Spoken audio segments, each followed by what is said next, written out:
beberapa waktu yang lalu dalam sebuah acara ada pertanyaan yang diajukan. Saudara ini menyitir akan kata-kata dari para polemikus agama lain yang menuduh bahwa Paulus itu adalah seorang penyesat.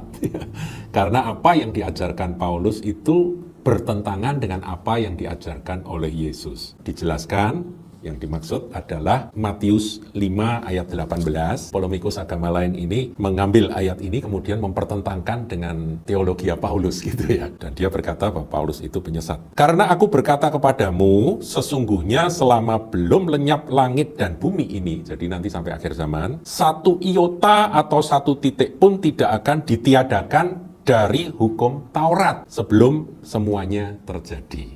Nah, saudara, ini adalah perkataan Tuhan bahwa hukum Taurat itu tidak akan pernah lenyap. Satu titik pun, satu iota pun nggak akan pernah dihilangkan. Jadi ini kata-kata Tuhan Yesus. Nah, kemudian rujukannya ada di dalam Lukas. Coba kita lihat, saudaraku. Ini rujukan ya, ayat yang sama tapi versi Lukas. Bunyinya demikian. 16-17. Lebih mudah langit dan bumi lenyap daripada satu titik dari hukum Taurat batal. Nah, di sini ada kata batal. Dan kemudian itulah yang dipertentangkan, saudaraku, dengan apa yang dinyatakan oleh Rasul Paulus, sehingga tuduhan bahwa Paulus itu adalah penyesat muncul, saudara ya, dilontarkan kepada kita, umat Kristen. Saya bacakan, saudaraku ya. Dalam Efesus 2 ayat 15, ini pertentangan, sehingga dikatakan Paulus itu penyesat ya.